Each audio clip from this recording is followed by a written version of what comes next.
Really nice to be here. Nice to see everybody. Today we have a special guest. This is my dear friend, Mark Burlingame. He's been a student for, we just figured out, 4.5 years. I yeah, think. nearly 5 years. Yeah. Wow. What a trip. And he's a really dedicated student, and I thought that it would be nice to have him here so we could demonstrate things that you guys are asking about and talk about the journey of learning over the years. Wonderful. You have a sabai, and I have a sabai. Pardon me, sabadi. Sabadi? Do you guys know about this? Do you know about this? Have you heard about this? No, I have not. The sabai is actually the sabadi. That's how it's pronounced. Isan came up with the name, and I think it's a expression in Thai, like good day or good morning or something along those lines. I forget. Which is very beautiful sentiment, but very confusing when you have instruments that are centered in D or other notes. So if you see something like a E sabadi, that's why. All right. Yeah, sweet.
Very sweet. Well, I had to restrain myself there because we could. Well, yeah, I got it. Could just do that all day. Yeah. All right. Okay. It's hard to improvise. It can be hard to improvise for sure. I guess it depends on what the goal is, and what are your thoughts on that? So improvisation, before I got to handpan, I didn't improvise much with music, and I've played other instruments. But handpan for me really opened up the whole world of improvisation. Mm-hmm. And it just, for me, it just lends itself so well to that. Mm-hmm. And there's, I mean, with handpan, you really can't mess up. There's just, there's just, you can go all kinds of different directions, and it turns out, it turns out. Yeah, I agree with you. However, there are things you can do to like tend the soil to make the improvisation more likely to go places. Like a lot of the stuff we talked about last week in terms of what is my role in the jam that we do when we're playing by ourselves is especially true in an improvisation. It's like, am I holding the rhythm down? And, you know, am I the melody or the harmony? Or are we just going to like dive off into the deep end and see where it goes for a moment? And for me, like a big part of improvisation is to feel like where we are on the spectrum of total collapse, basically. Like when it's really, really all the same, then maybe it's time for some variation, or and then when it's like when the core is lost, then somebody needs to simplify. And usually I find it's me.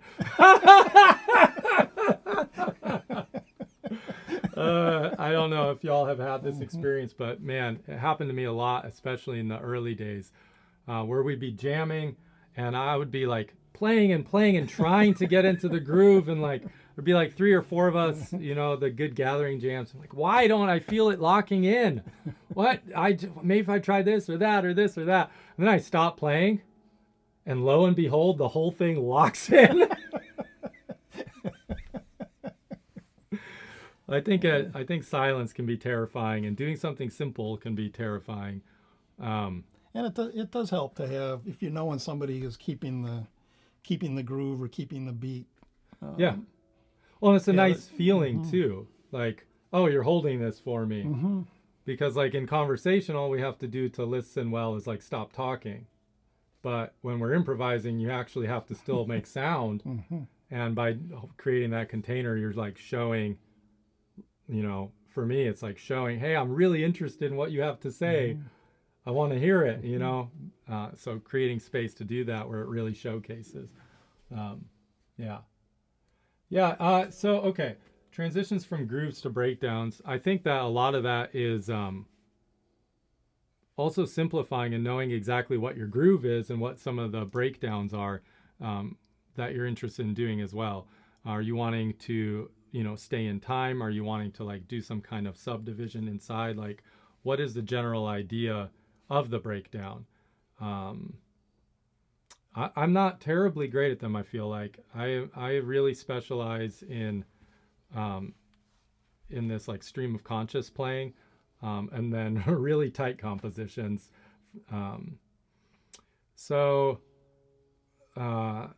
Really tight, simple compositions. So maybe we should just try and see how that goes.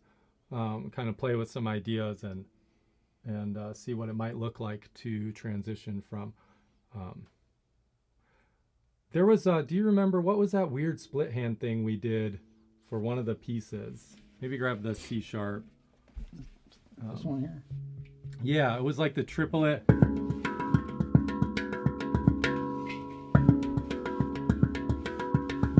Does that sound familiar?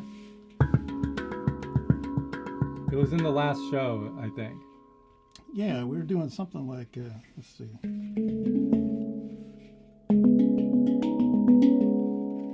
It was like a square pattern, I think. Yeah. Oh, yeah. Something like that.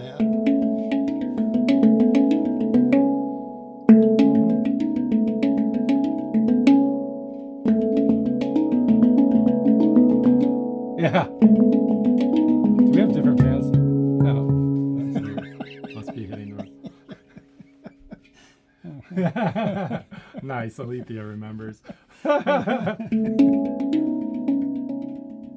So this is how we got into this kind of break from the transition, or this transition from the groove. We just had this idea that we were really obsessed with, which was this split hand triplet feel.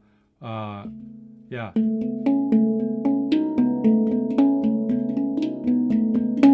Boy, that took us a long time just to get. Yeah, just that. Much less moving one of the corners. And so, yeah, that's a really powerful way to just have something simple and say like, okay, this is what the transition thing is going to be like. What would be a very, very simple, here we go. Let's do overhead. Something around the ding as it breaks. Yeah, okay, cool. So the chord is really nice because you have you have a lot of really nice minor voicings. Is that it? This one.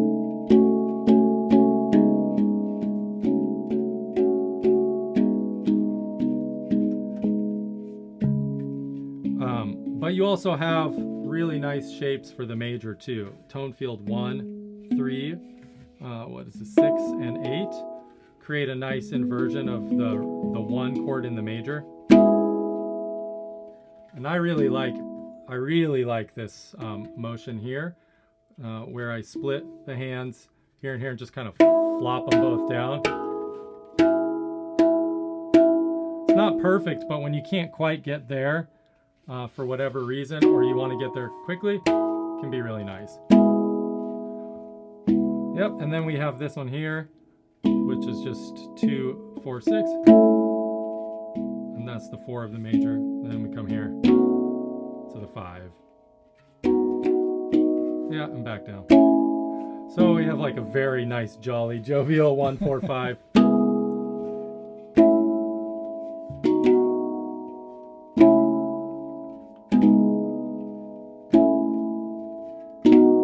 So maybe we'll kind of work with this idea, yeah? It's tone field 1 and 3. Yeah, and so we can walk down too, which is nice.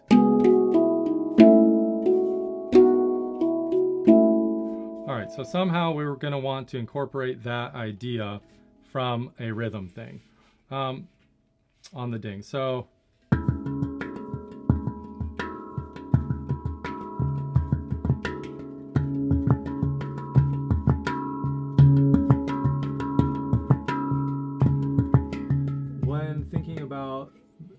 being in a break, are you keeping the same rhythm or does it switch up but stay in the same time? That's a really wonderful question. It depends, right? It's really what you want to create and what you want to experiment with. But I would say pick something and explore it enough to see where it leads you. And that's where like working with somebody else can be really, really powerful, or like a looper or something like that, or recording yourself. Because then you can really be free to let go. And we'll talk about both of those, like how you might want to come in and out of time. Like, why don't you hold a steady beat for me? Okay.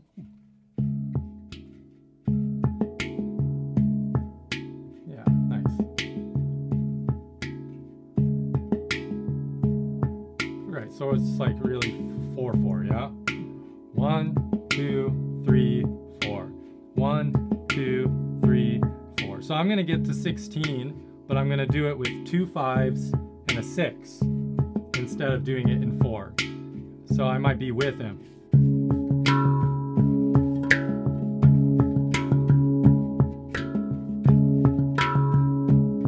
And here we come.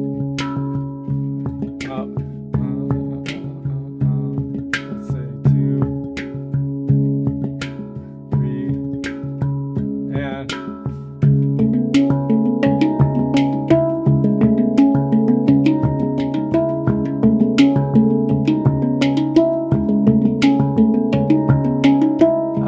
favorite patterns. So I'm in time, but I'm playing also with interesting subdivisions so it feels out of time. 1, 2, 3, 4, 5, 1, 2, 3, 4, 5, 1, 2, 3, 4, 5, 6.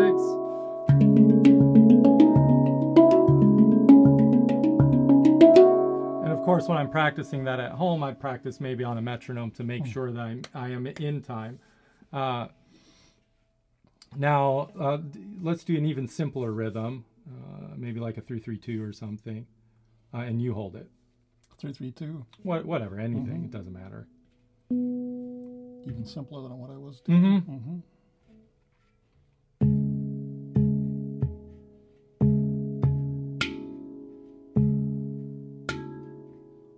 Nice.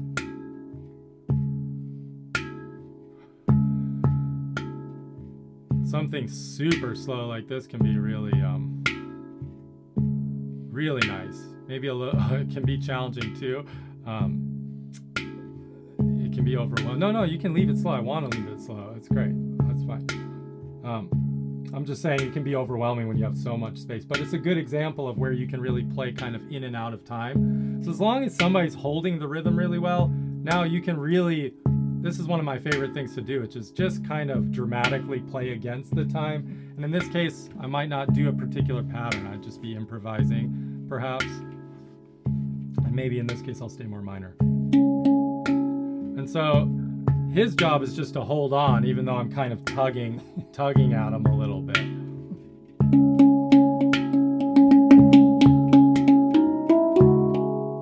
But I do want to kind of resolve every now and again, ideally.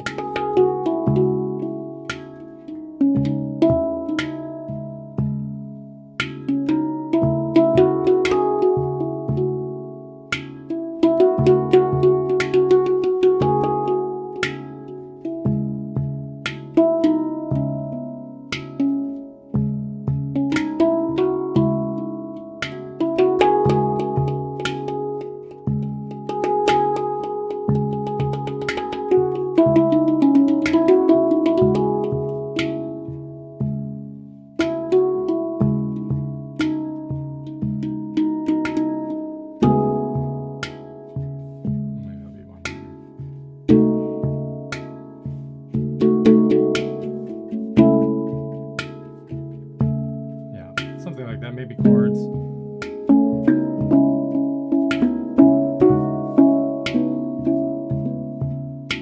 Yeah, so that's one way. Of course, other subdivisions inside is also, oh, nice. I'm glad you connect with that. Maybe subdivisions, so maybe a little faster, just a hair, and something similar.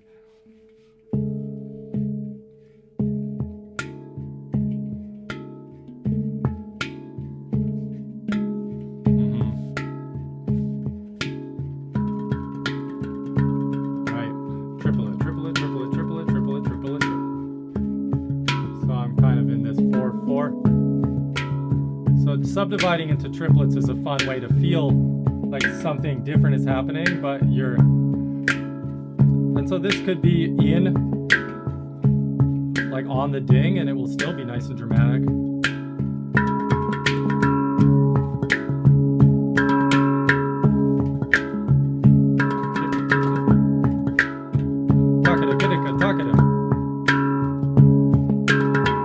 You don't have to even do them all, right?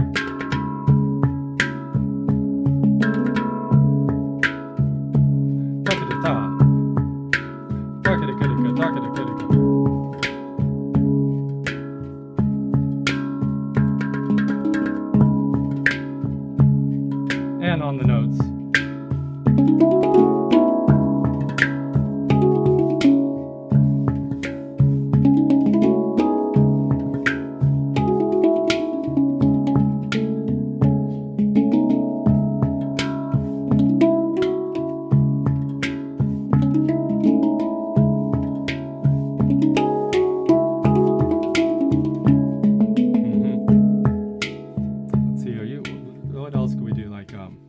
Continue that. What if it's like, yeah, just that exact rhythm. That's great. Same one? Mm-hmm.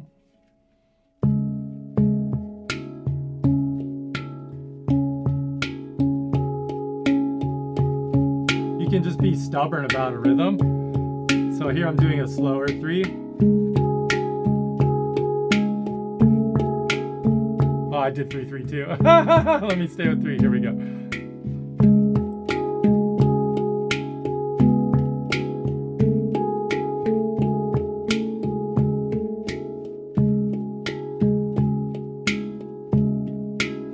that's an interesting thing, because either he can come to me, or I can find a way to weave that in and out, and do enough repetitions where it comes back on the one. So those are all ideas that we could expand infinitely. And usually, like when we compose something for the ensemble, that's the basic idea. We'll take like one idea that we really like, and then we'll start to improvise with it, and then focus in on what we like about it.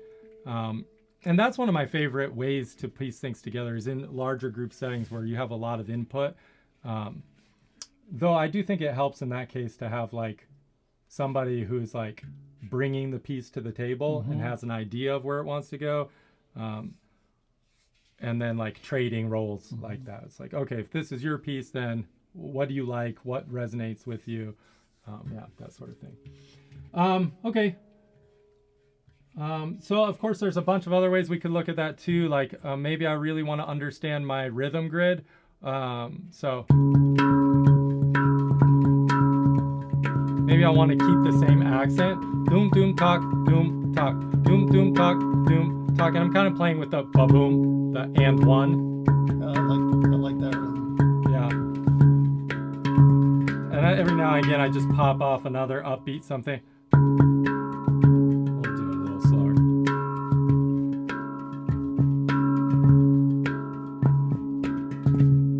Now, this is an important thing, like in terms of breakdowns. Yeah, totally. We will talk about that. That's great. This is a wonderful thing to think about in terms of where'd my brain go? Where'd my brain go? Come on back. Yeah, repetition. So we're not just breaking anywhere. We're trying to do it in some kind of predictable fashion. And especially for improvising, we want to, there's like constantly questions and answers and invitations and acceptance of those invitations, declining those invitations, like all of that comes up. And so when I do something like this, 1, this is 2, 3, and 4. So that's like a cue, yeah? Just a natural cue.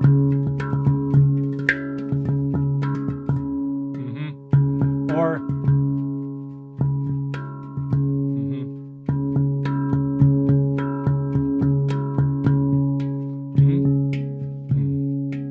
could be anything simple, right?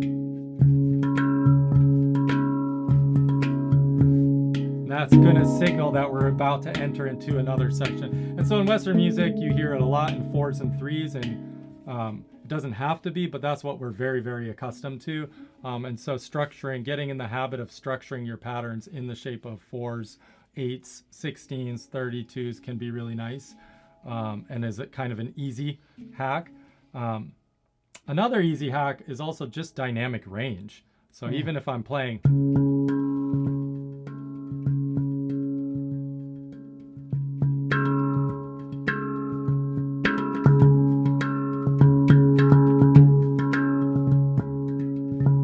and then if you have something like Little Flam or something,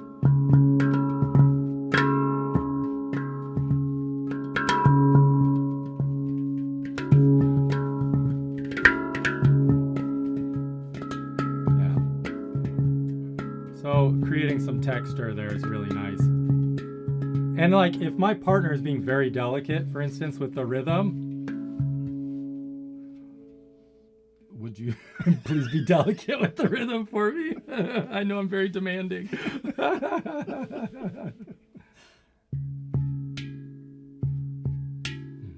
Maybe even a shoulder tone, so it's like softer. Or you could even do like a knuckle with the other hand, like,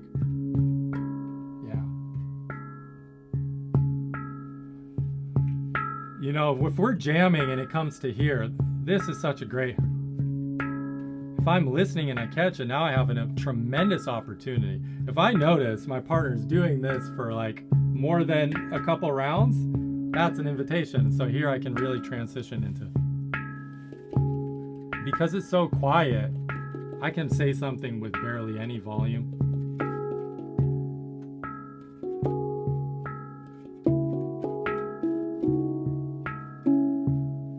But I also have room to go up.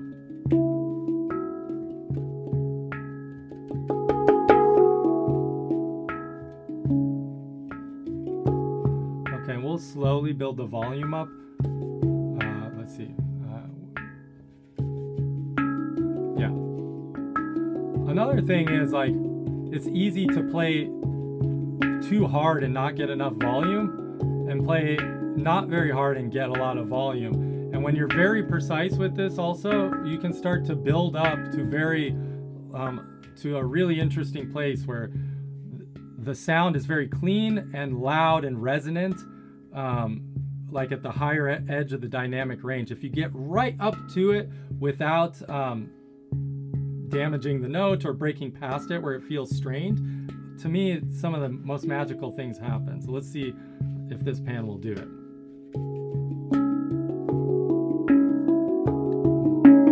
We'll ramp up the volume.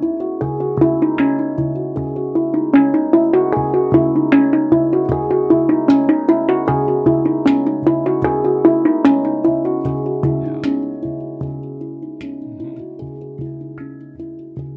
And each pan is a little bit different, and also depends on your speed. When you have more speed, you can have a... Oh, that's a different thing altogether. We have one more. Which one is this? Oh, I know what I want to do. I just want to switch with you. All right, yeah, something like...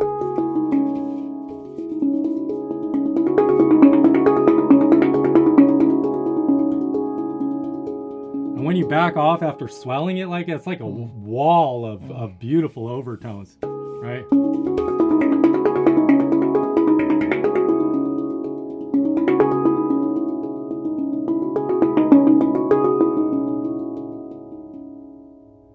And I think that that's a very delicate thing, because it's easy to push too hard. But I think that either you're pushing too hard and the challenge is to pull back and really, really focus on precision, which allows you to get a lot of volume with control, or the challenge is you're too soft.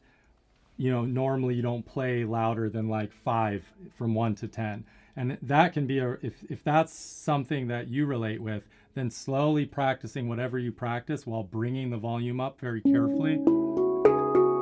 That's going to really cause you to focus on your wrist and generating a lot of precise strength. Not strength, just precision, really.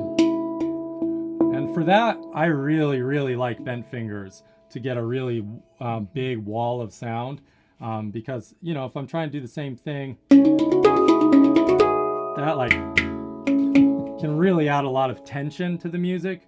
And this keeps it really warm and soft and very, very, very rich. You can approximate it with the dimple grab as well.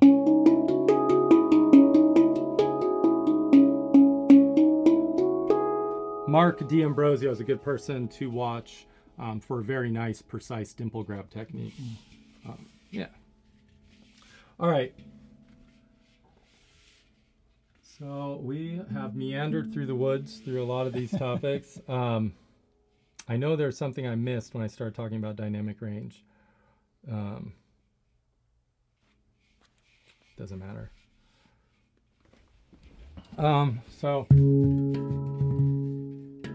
Oh yeah, that's another thing. So another great way to play with, like, when am I going to break, like transition from the rhythm to another part, is playing with the talk accent. So you'll hear a lot of grooving that's always on the 3, like 1 and 2 and 3 and 4 and 1 and 2 and 3 and 4. And that's great. But if you just scooch that to the 4 every now and again, very powerful. Yeah, nice. 1 and 2 and 3 and 4 and 1 and 2 and 3 and 4 and 1 and 2 and 3 and 4 and 1 and 2 and 3 and 4 and 1 and 2 and 3 and 4. Yeah, and so that can be a really nice way too, and that works with tone fields as well.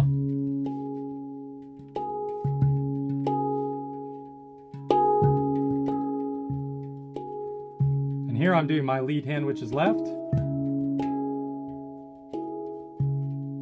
And so I'm like I could just restrict my non-dominant hand. So let's say I'm right-handed. Need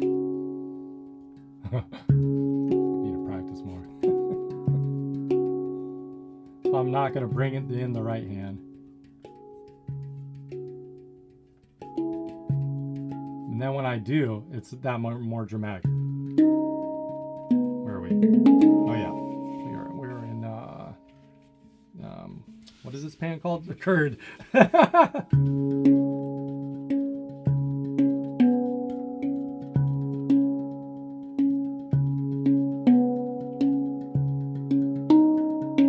Another nice thing that I really like is just riding the upbeat.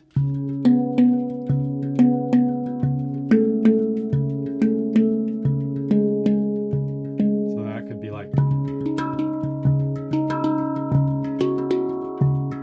yeah, and you can really lean into this.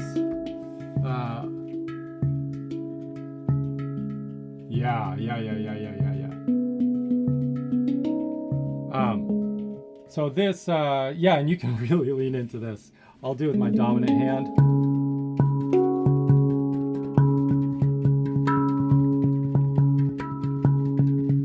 So downbeats, emphasis.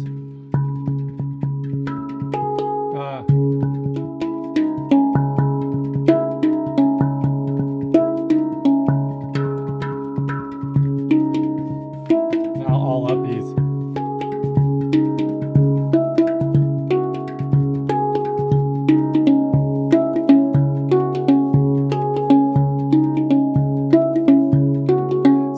In everything that I'm doing to build up or down, I like to take a simple idea and just layer on top of it. I think that that's a lot of the challenge and struggle of like building up something is like, what is the thing in the first place? And we kind of like want to do everything all at once usually. Yeah.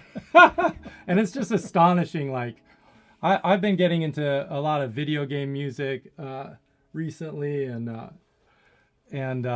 it's astonishing how simple the melody lines are in a lot of that kind of music, and it's really a nice reminder that you really don't need much, and that you can really dive into a simple phrase. I even like the idea of just really simple composition stuff. I'd love just like starting out on one note and just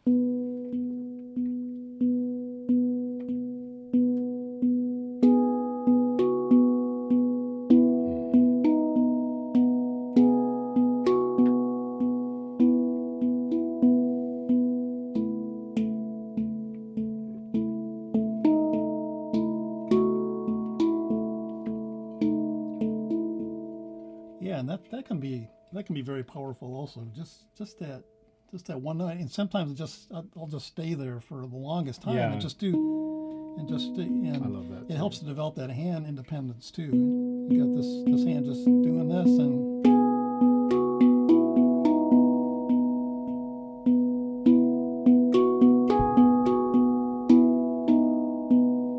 then switch up. Yeah, that can be very totally. Very powerful way to start simple and just gradually build. Yeah, and then you can say, okay, what do I want to do? Maybe change the rhythm, you know? Okay, I know before I rattle on, I'm going to actually look at what you're asking me.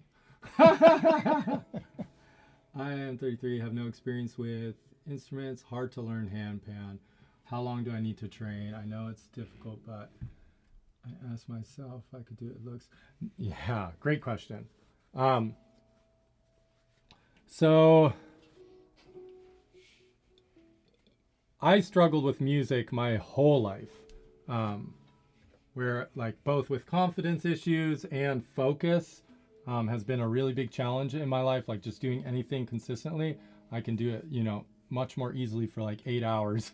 But if I need to do it every day, like 8 hours for a week, every day, I could do that, or every day. But if I just need to do like 20 minutes every day or an hour every day, that's very challenging. And so I got really lucky because I played a lot with other people, and I moved to Asheville to do full-time street performance, and I just loved to play. And so I was able to get the repetition, I think, to develop my own style. but I could have probably gotten there a lot quicker and have a lot more resources now had I done it a little bit more directed. So, well, we were just talking about timing today, how like 5 years is like a very consistent thing. It is also small, but it's small. Yeah. Small. I just found a video of Mark playing 2 years ago, and you were 3 years in, and you were practicing all the time, and it was vastly different. So like something does seem to be pretty consistent around the 3 to 5 year mark that if you're playing consistently, but just playing whenever you can, trying to keep the love for it alive, and like comparison is so dangerous. So really try not to do it because it can stop you in your tracks. It can stop you from playing and sharing, and so like everybody can progress. Like Mark was saying, like everybody can count to 4 and emphasize the fourth one, right? 1 and 2 and 3 and 4 and 1 and 2 and 3 and 4 and 1 and... So there is a way to move slow and steady and start to build and to love it and to have fun with it. But you do have to consciously love the journey more than the destination. I do think it has to be more important to you than like, how do I say this? I think that for myself, I do have to check my ego a lot and be like, what is the point? You know, do I want to look fancy? Do I feel like insecure about various things? And if I do, that's okay, but just acknowledging that. And then trying to sink back in, like, I love this sound. We all have a musical birthright. The world is musical. The seasons are musical. Our breath is rhythmic. And our ancestors, you know, if you go back far enough, all of us have a lineage of people who used music as a way to say thank you to the earth and thank you for life and their body. And I feel like handpan really helps us remember that. And when I get lost, I try to really remember, like, that's a miracle. This is a miracle. Hearing is a miracle. And when I sit down with these instruments, it doesn't matter what I play. I feel different. I'm always more present, and I just when I play, I'm not thinking about anything else, which is for me is just fantastic. Just to be really here and be really present with, you know, what my body can and cannot do, what the sounds that are coming out, and I always feel much different after I play, and usually much better. Usually, not always.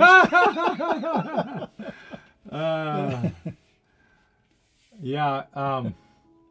And so in terms of the age thing, I really think that is not important, especially if it's a hobby and it's something that you want as a tool to explore creativity or go deeper or just have fun, whatever it is for you. Like I said, I didn't have a lot of success with music in my 20s. It wasn't really until I found didgeridoo and handpan, which was like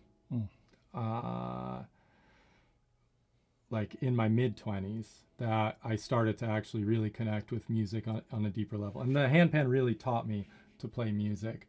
And I feel like for whatever reason, I'm very slow to learn. And so I have to, you know, learn it 100 times more just to get it. And I'm, you know, I try to be okay with that and really just, love the process. But when I was younger, I remember being like in 20, 18 and being like, I really want to play music more. I want to like play piano more. I'd be like, it's too late. I really felt that way. I was like, my friends were in jazz band and like they did all these things. I can't read sheet music. I'm like totally out of the loop. Like it's too late. And then the next year would come and I'd be like, I really want to do this.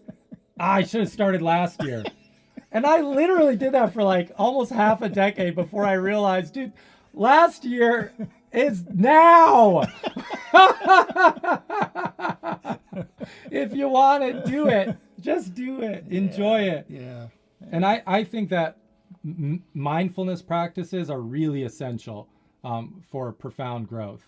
It's not the only way to get there, but anything that brings me more into my breath, my body, or my gratitude really deepens my practice. And I think some of the best work I've done on handpan has not been with the instrument in my lap necessarily.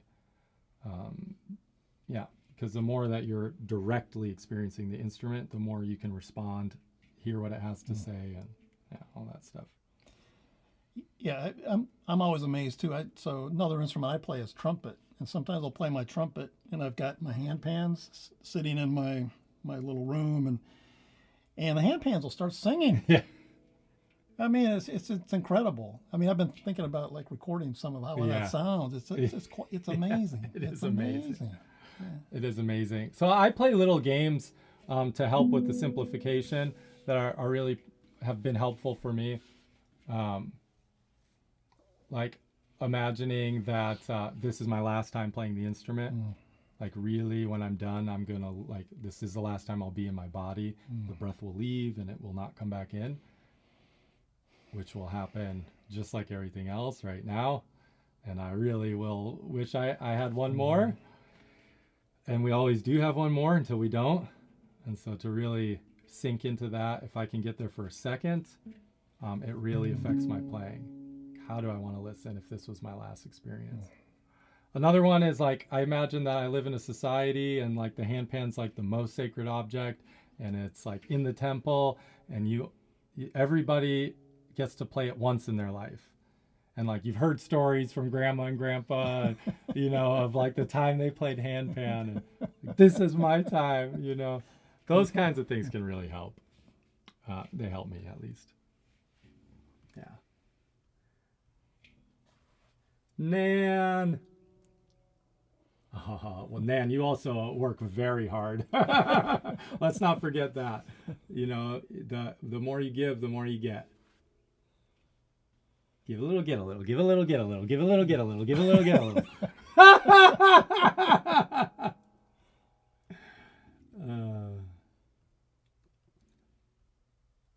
David wants us to play and get on with it, I think. Get on with it. How do you learn to play with rhythm? A bunch of ways. One of the easiest ways is a metronome. Yeah, you can just put it on at a nice slow speed. It helps if you have a 1. So this one does it on every 4. Can we see that? And there are lots of metronome apps out there. We can talk about the 3 subdivisions here too. Yeah, there are lots of metronome apps. So what are we at? We're at 90 BPM. Okay, so let's just play on the ding, and we'll play with every and you can play with your lead hand starting on the ding, and we'll play every click.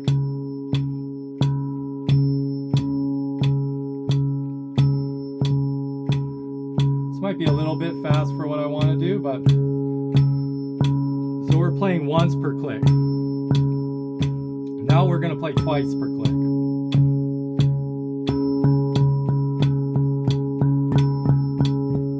I want to accent the ding a little bit.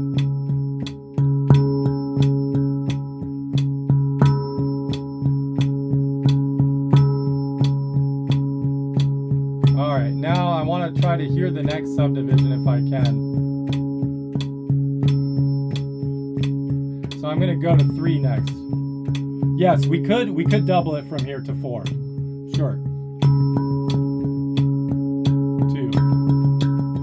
Right. 1, 2, 3, 4. 1, 2, 3, 4. 1, 2, 3, 4. 1, 2, 3, 4. Or if you prefer, takadimi, takadimi, takadimi, takadimi. But let's go back to the 2.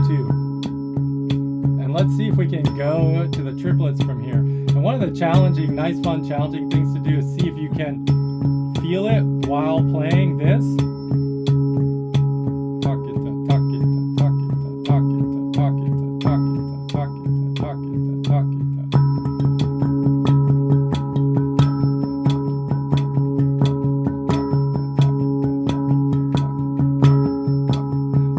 I mean when I say subdividing in 4, from 4 to 3. So Mark will continue with the 3.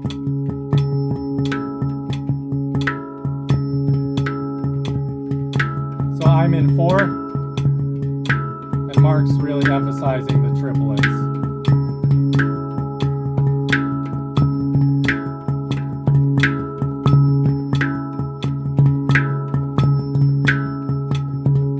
Hopefully that makes sense. There's a lot of ways to use the metronome as your friend. I love that subdivision game of even just doubling, you know, something like this. I don't think I can do it again. Yeah. But not with my hands floating. Yeah. If you're going to push the speed, make sure that you're not tense and you dial it back to where you can maintain it without big tension. Another great way is simply like playing with songs that you like. So we have C# minor, so I can go to YouTube. And I was just gonna emphasize the metronome is huge. I mean, I would recommend using it a lot. It's very, especially if you struggle with rhythm. Yeah. Because it gives you like, you can also just use it like as a guide. And I'm trying to do this a lot more in my practice. See, I already came out the gates a little too fast.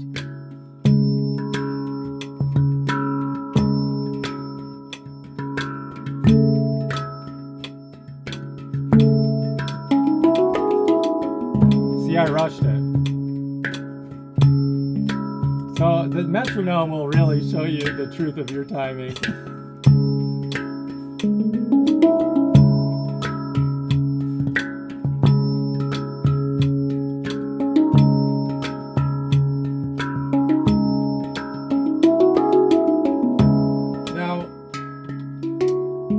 I'm a very visual learner, and so I can't do it very well. Well, I shouldn't say it that way. It's really helpful for me to visualize the rhythms, so I use a box notation system, and with my students one-on-one, we'll break down a rhythm and look at every accent and what happens when we move this accent here or we double this accent, and that's tremendously helpful for me to go deeper with the rhythm. That with and without a metronome. Yeah, I think that the notation system and that thing is fantastic for visualizing rhythms. I mean, it's helped me a lot. Yeah, so I mean, we could look at a very, very simple one of these. For some of you guys, maybe we'll pick something in between.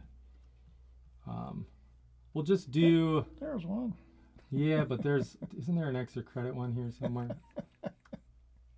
I think. Hold on, guys. There we go. I think take this. So here we have the timing here: 1 and 2 and 3 and 4 and then we have the dots here are ghost notes. This is the ding, and this is a talk. Could be in the interstitial or in the shoulder tone. Wherever you like. This is what the right hand does, and this is what the left hand does. So, let me give you guys... It looks backwards up there? Or is that just... Oh, it's just the way it looks, okay. I think. And so, this particular rhythm is 1 and 2 and 3 and 4 and 1 and 2 and 3 and 4 and...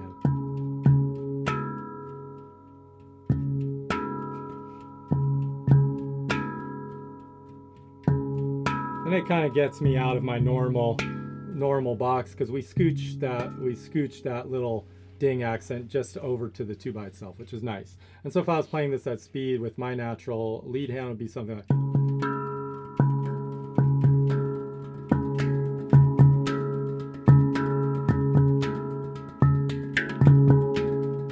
Yeah, something like... Right? And so when I'm looking at something like this, I can also, you know, it's nice because I can just scooch this over here and I can say, oh, okay, what does it look like that? Or what if I add a talk here? Or what if I add a 0 here? You know.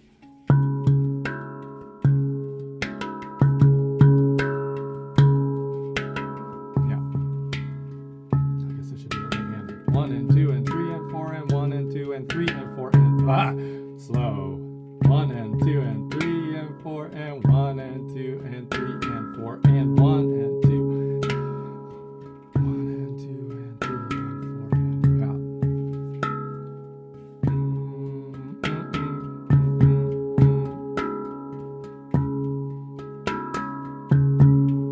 yeah. Mark is also left-handed.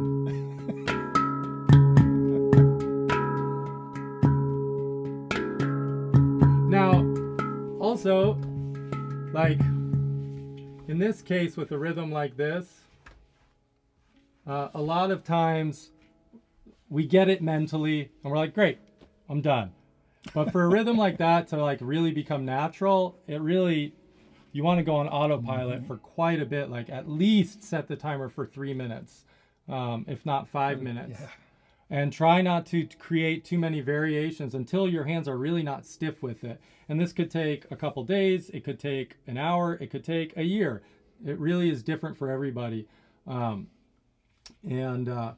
honestly, like, it doesn't matter how long it takes, because however long it takes, it becomes yours. I was really obsessed with numbers and patterns, and so I just looked at all of the different ways I could combine numbers and translate those into a split or a repetition on the hand. By the time I was done, like years later, I had basically recreated like the first page of the drum rudiment book that I could have gotten for like $8 down the street.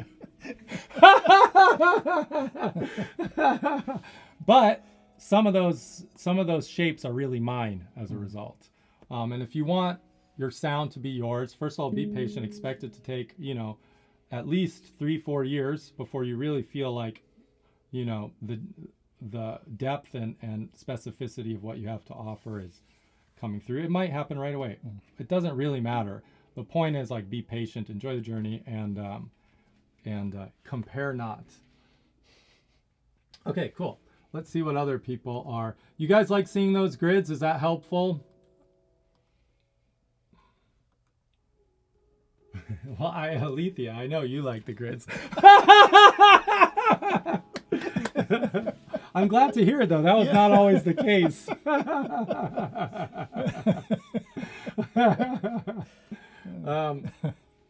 Ghost notes. I mean, ghost notes don't need to be totally quiet. I think, to be honest, the easiest way to improve your strike and your ghost notes is to work with the teacher. Like, I don't know any other way to really do it, because that's one of the things that, like, you can hear. I mean, I have a video online called Best Sound, which I can link here later, which talks about this strike in detail, but it's really, really challenging unless somebody's like watching. And I mean, and I think you can just go so deep into that topic, and I think you can never go deep enough. I mean, Mark and I have been doing this for 5 years, and sometimes we spend the whole lesson talking about this or this or this. Not talking, but really looking and feeling and analyzing and adjusting. And that can be really powerful. Yeah, it's amazing for me sometimes just how unaware I can be. And then I'll be sitting next to you and you'll go, wait, look at, look what that finger's doing. Look what your arm is doing. Yeah, just paying attention, because I mean, sometimes it takes a teacher to point out things. Well, and and I also don't even know what I'm doing until somebody asks me, or I see something. I'm like, oh, maybe if we adjust that, try it and see. Maybe it doesn't work, but maybe it does. This is what worked for me. So there are people who've put, a lot of time in, and they can save you a lot of time. For me, that's like what a good teacher will do. They'll save you some time. Or add hours to your practice regimen. Yeah, that too. Some of my favorite teachers are, he doesn't do it very often or publicize it. But gosh, Aaron Marsala, Marsala, he's on Facebook. He is a fantastic teacher and player. I mean, really amazing, especially with split finger and all sorts of techniques and rudiments, and a very heartfelt player. Amy Naylor, of course, is amazing. I don't know if Kabasau is teaching one-on-one. I don't think so, except in person. Dan Mulqueen, I don't know if he's teaching, but you should bug them. Yeah, a lot of great teachers. Mark D'Ambrosio. Yeah, but, and Jacob Cole, too. And finding different perspectives is really helpful, too. Victor V says hello to Mark and Peter. Hey, Victor, miss you, man. Been playing 4 months. I mean, yeah, as far as that, like, age stuff, it's tricky, and it might be harder to learn things at certain ages, but, like, it's definitely not impossible to get to go really far and transform your life, no matter what age you're at. I'm just trying to read sheet music now at 38 myself, so it's a daunting task, but bit by bit. Hello from Greece, let's go. Oh yeah, thanks, Alethea. Yes, I also teach.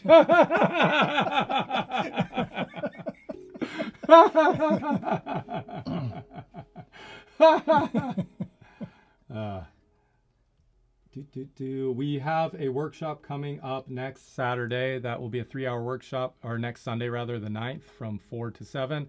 If you're interested in that, I'm going to probably post the next couple of days, but feel free to email me. Yeah, 3 hours. The cost is $70. We're looking to take like just 10 people so that we can really like listen to what everybody's playing and do some one-on-one and group stuff as best as we can on Zoom.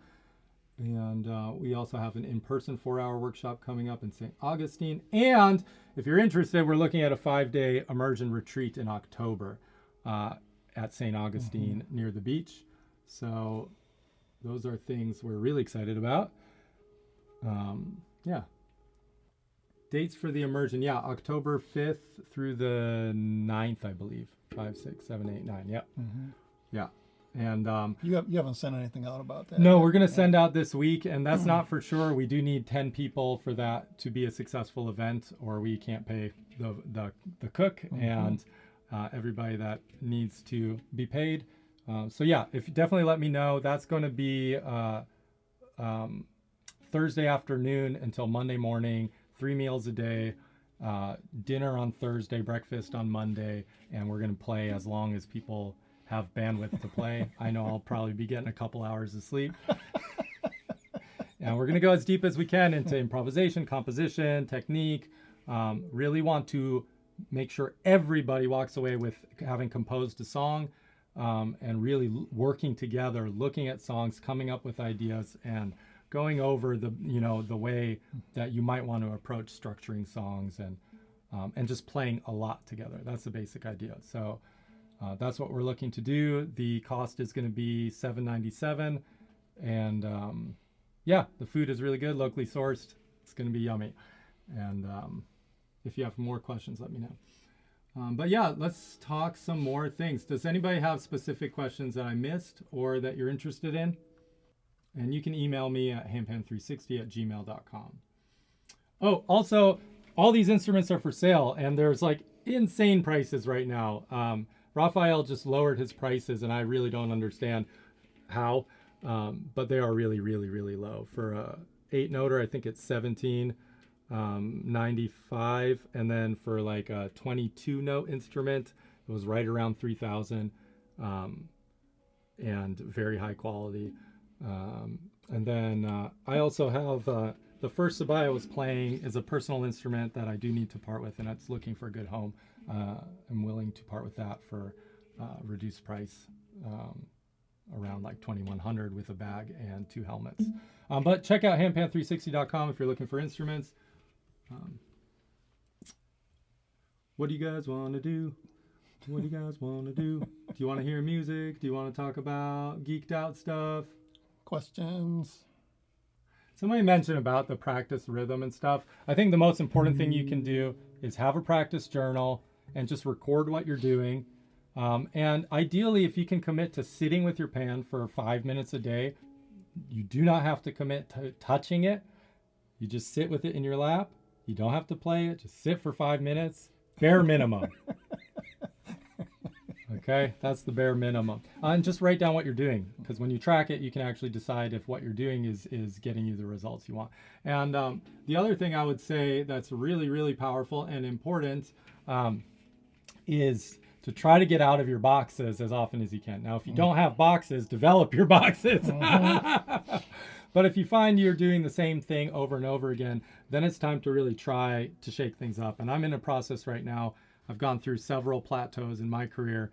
One was 3 years long where I just hated everything I played. I felt it was all like I already knew it. It wasn't alive.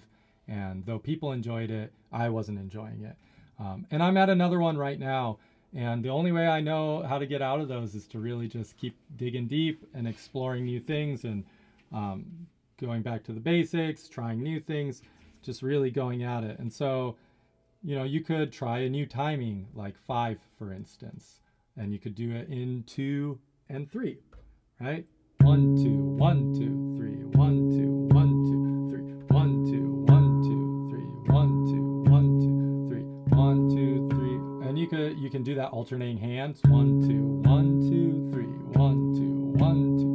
And you can find a metronome to do these accents as well. I love to pick something simple like this and just see if I can get in the groove, right? And with practice, you can start to feel that more like 1, 2, 3, 1, 2, 1, 2, 3, 1, 2, 1, 2, 3, 1, 2, 1, 2, 3. 1, 2, 3, 1, 2, 1, 2, 3.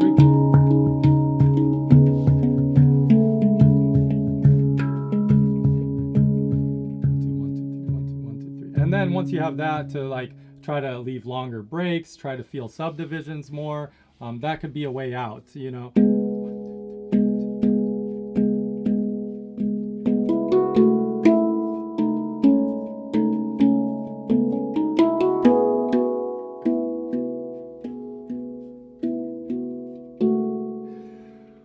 One thing that can't be overstated is it's important to just get repetition, even failure repetitions. As long as you care about creating a more precise and refined sound, it will become that way. As long as you're listening and saying, is this the best way to get this sound?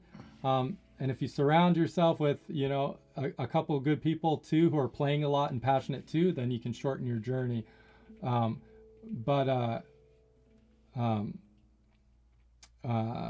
Yeah, just having the intention and the consistency there. Yeah, and I was going to say, for getting out of the box, I mean, one of the things I do, since I'm a left-hand lead, so whatever I practice with my left-hand lead, I will also practice with a right-hand lead. And of course, the right-hand lead always feels more uncomfortable for me, but it helps me to get out of,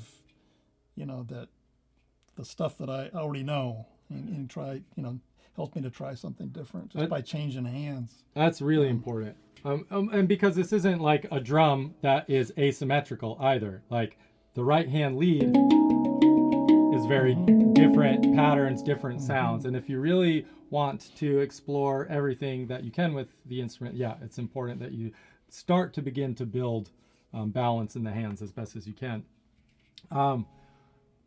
Favorite ways to end a phrase or to spice them up. For me, it's really important to me to be as transparently available to what the song is asking for in the moment. So I have a lot of ideas of how a song might end, but sometimes it ends where I don't think it's going to end. And if it just feels done in that moment, then it's done, and I try to listen and respond in the moment. So a lot of times I'll do something and and it'll end and I'll be ready to go to the next thing. I'll be like, and it's just like, wait, no, that's clearly. And if I wasn't listening and feeling, then I might have missed that. Sometimes I just guess. If I'm if I'm tired of a song or an improvisation, sometimes I get stuck in something and I can't get out, and I hate it. But I have a rule that I think is really powerful. Whatever I play, try to play it with a beginning, a middle, and an end. And just structure that for yourself. Do these simple things, beginning, middle, end. It could be as simple as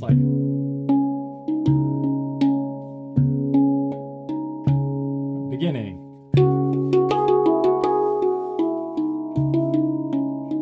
Okay, I found something I like.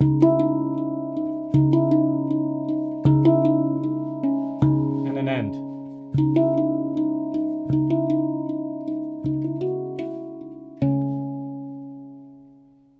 very easy to end on the tonic, whatever note matches your ding. And it's very important to know where that is. That will end with closure. It's also nice to end off of that to create an uncomfortable feeling. The mind fills in the blank, it's here, but because we don't actually hear it, it creates tension inside. So knowing where those tension points are really powerful. And just the whole, you talk about just while you're playing, adding dissonance every so often, or the tension, I guess you're talking about. You know, like, we don't think much about, right? You know, but sometimes those can be you can add a very powerful component to your composition. Yeah. Yeah. Beginning, middle, and end is very, very powerful.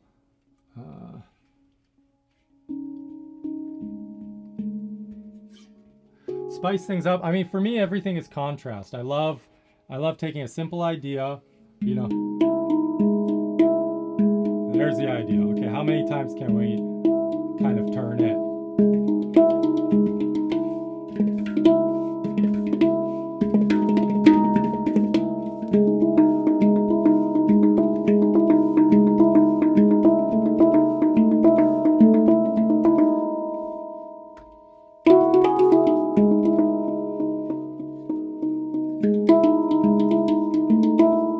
Sticking with something long enough to like actually figure out where it's going to want to spice, yeah? Right?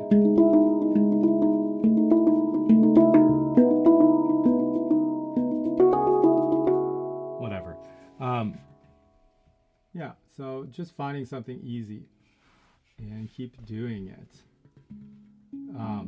But yeah, making it more complex and busier, and then like my favorite thing to do is to have it really busy, like you're just jumping off a cliff, and then there's that moment of soaring. And I just love that. Something like...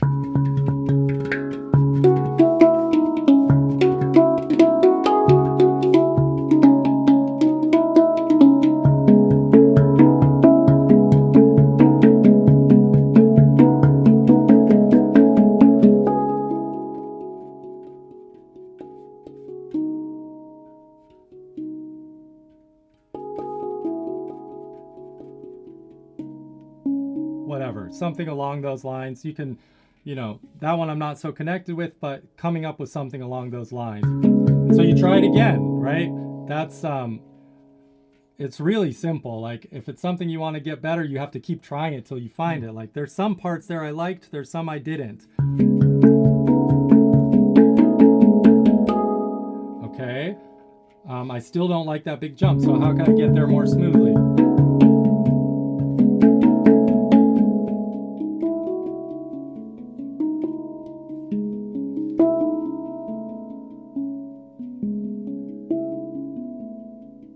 And just keep going until you like it. And that's why I think it's super important to like actually be in your body, because and actually feel your feelings, and especially when they're uncomfortable, which for me is often. And like I think sometimes we can go to handpan to escape, and for me, I really like to go to experience what I'm experiencing more. And so like if I have tension inside, like playing that and exploring like what would that look like auditorily, or sometimes I'm playing it to try to create medicine for myself, you know, something really tender. So you can go further into a feeling, or you can try to soothe, but we can't do any of that if we're not actually feeling. So there are many ways to practice feeling more deeply. The best one probably is just being quiet and listening. Walking in the woods, sitting down, whatever it is that slows down and is focused on sensations.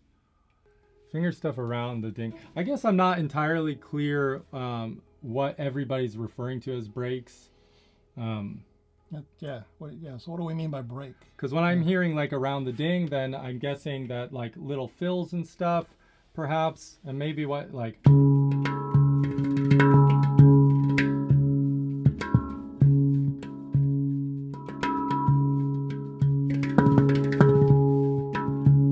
of thing, or?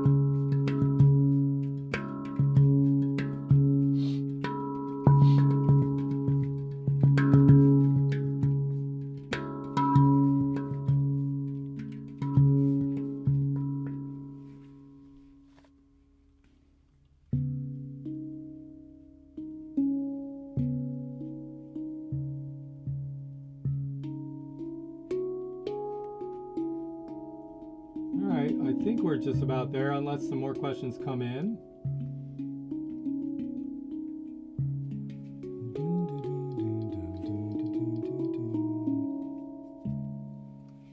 Is your pygmy F minor or F F sharp? It's F, right? It's F. Yeah. C minor, F minor. Okay.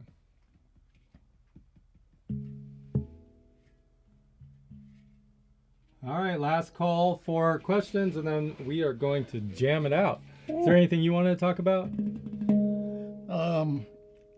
Probably, but it's not at the top of my, You know what I would love to in do? the front of my mind right now. If you don't have anything, then maybe I can put you on the spot. Mm-hmm. And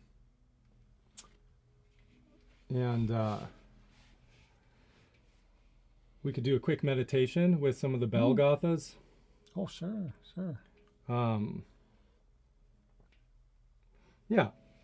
So I'll share some of, something I might do before I play to try to ground. There are beautiful prayers by Thich Nhat Hanh for bell masters to repeat before playing the bell for meditations, and Mark shared them with me, and they are really applicable to handpan. They're just so lovely, and there's several of them. Maybe we'll go through a few right now, but we'll just do a quick 5-minute little meditation. This is something I'm going to do before I play to try to ground with gratitude, or ground in my body.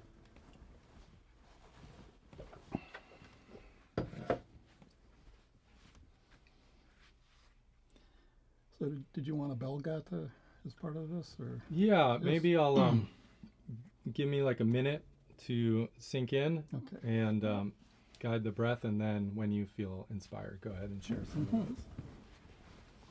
So get comfortable. We want to be breathing in our belly if possible, naturally, comfortably. If we can keep our back straight, that's great. And we're just noticing where our breath is.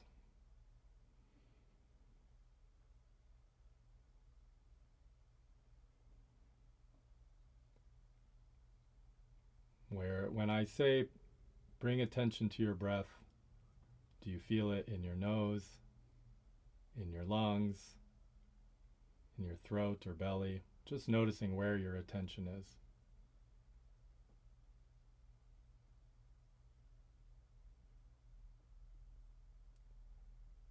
Scanning the body for tension, the face, shoulders, jaw.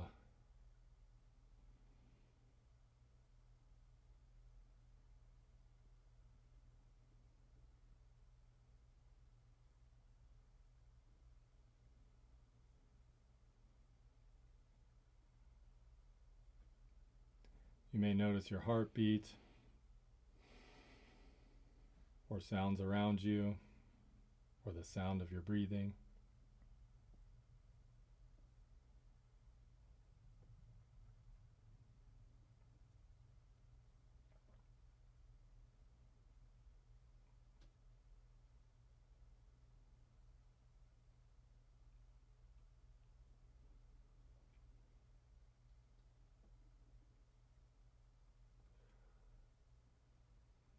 When I play handpan, I like to imagine that the sounds are like light. I can visually see them or feel them, like splashing in pools of light.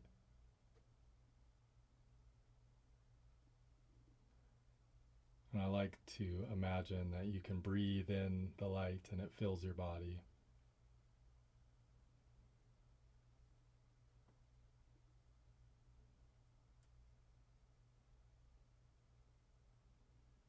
You can imagine, bring some handpan music to your mind, a note or a melody or a feeling or a song.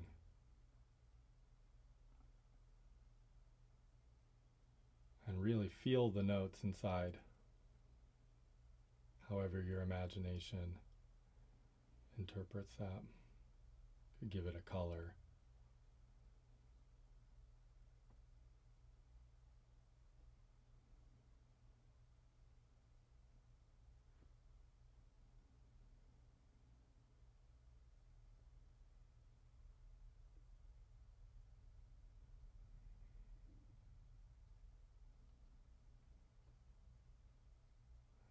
Allow your breath to get more and more gentle. Every breath is more relaxed and more natural.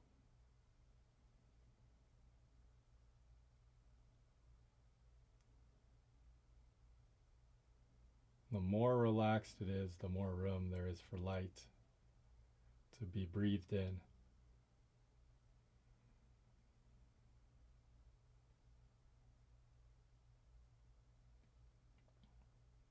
You can begin to feel the light from every star throughout all of eternity.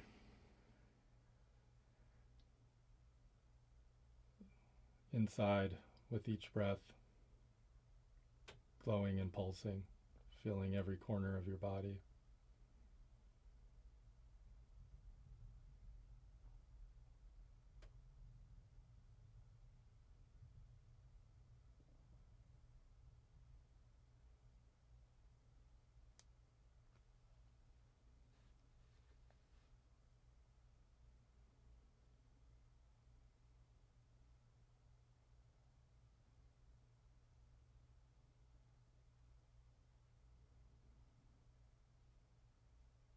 If your mind drifts, just bringing it gently back to the breath, to the light.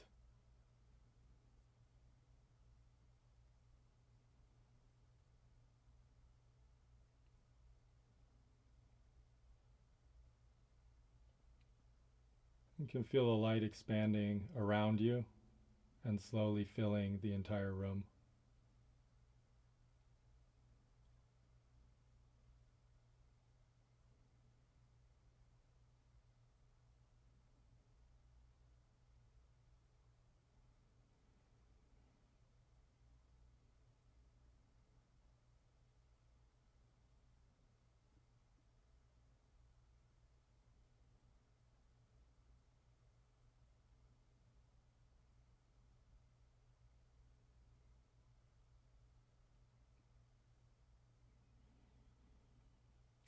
And as you hear the following gathas, on the inhale you can imagine the light filling your body from all the light in the universe.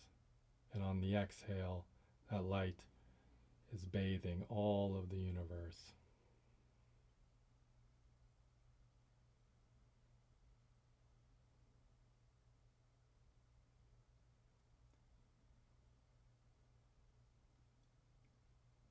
And so before we play our handpan, before we bring forth this music, we might want to say agata, G-A-T-H-A, and it's just a word for verse.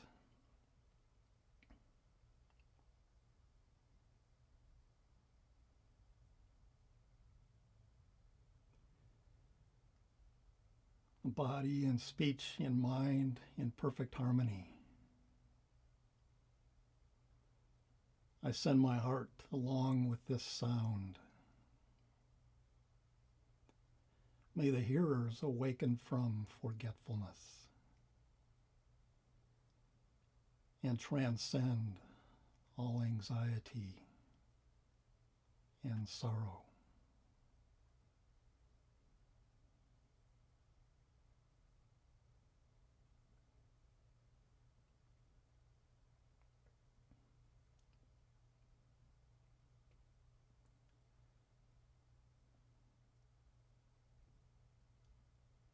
And another very short gata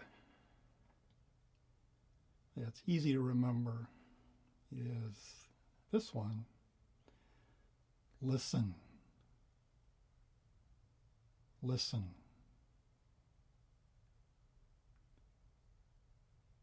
This wonderful sound brings me back to my true home.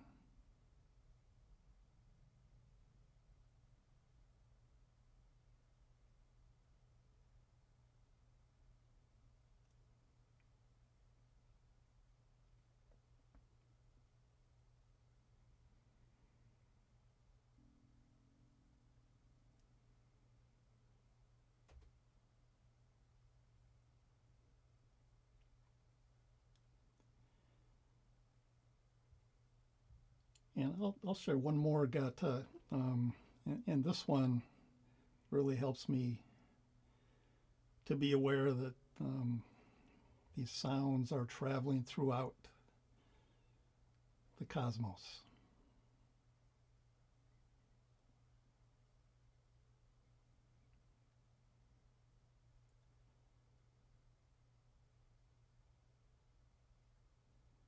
May this sound travel far into the cosmos. In even the darkest places, may living beings hear it clearly, so that suffering may cease, so that understanding may arise in the heart, and so the path of anxiety and sorrow may be transcended.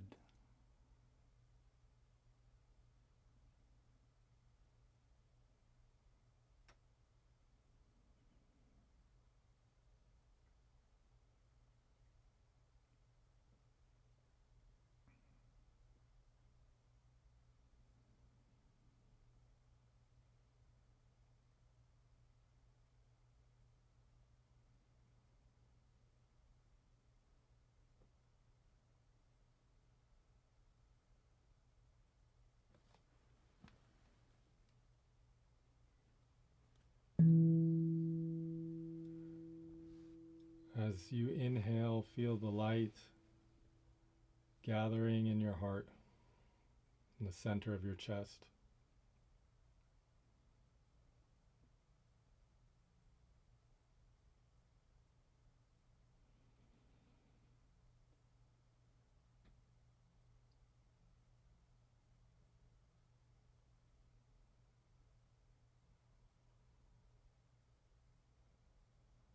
You feel it gathering there and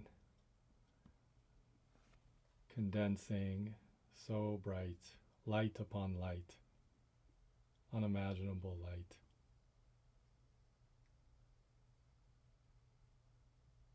It pours out of the heart, down your arms, and pools in the center of your palms.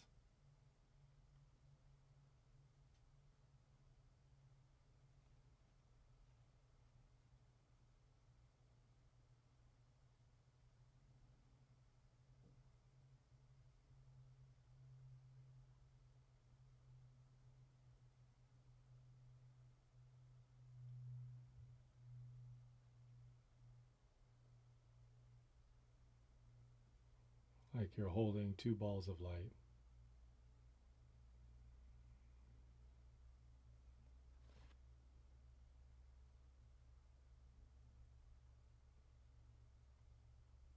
Pulsing with each breath.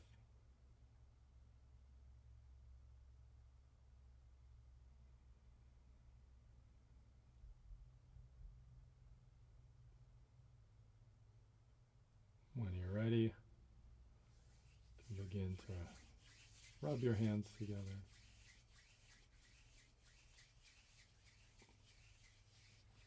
And if you like, you can give yourself and gently open your eyes. And we're going to play a little. If you would like to listen, you're welcome to. And if you would prefer to play yourself, please feel free to. And yeah, we'll see you next time.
you so much for the super chat. It is greatly appreciated. We really can't do it without you guys. We need the community for both the music and the inspiration, and yeah, it really is a circle, like a continuous circuit. When somebody's listening, the music is different. Oh gosh, yes. All right, y'all.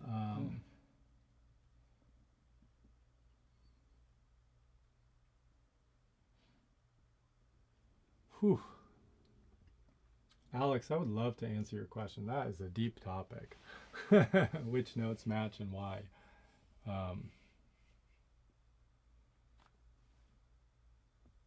It's a deep topic. So let's save it for when we can really dive into it. Because it can really get heady. I would say that for me, the most powerful way to approach it is to not have any preconceived notion about it and explore and really listen and see what your experience of the notes are. So we hear like, do you like that? Do you not like it? And it might have a lot to do of like where you're coming from and where you're going and what the intention is. So you may, to just explore. Like these two probably don't have a ton of correlation, and if I think about it, if I think about it, I probably could figure it out, but I don't want to think about it. So I know these dings are going to be horrible together. So let's see what we can do. These are C sharp to B, pretty dang dissonant. We'll see. B and C sharp? B minor and C sharp minor. Well, let's try. I really don't do well too conceptually when it comes to the notes. I really need to hear them. And so the first couple of years of my improvisations, I'd like relearn the scales each time. And I still kind of experience it that way, which is fun. But yeah, just listening and seeing what you like. And so yeah, let's explore.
fun. Mm-hmm. Yeah, that's a good way to find new stuff. Just be real dumb and grab up crazy weird Yeah, pairings. but before we started, I said I would never play these two bands together. Yeah, yeah, but man, so But yeah. it's like turned it into like harmonic minor or something over here. There's a lot of stuff going on there. And then like a lot of interesting modulations you wouldn't normally do too. Of like, oh, we're major, are we? We're minor. Oh, it's really spicy now. I love that.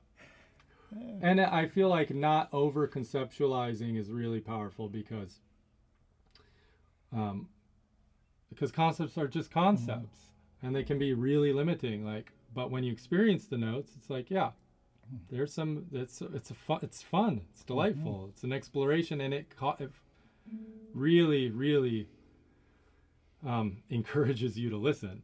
Because if you're not careful with your selection, it's quite shocking. That was fantastic. That was so much fun. I really enjoyed that too. Yeah, I haven't done anything like that for a while. So cool. All right. Bye now. Have a beautiful day out there in the interwebs.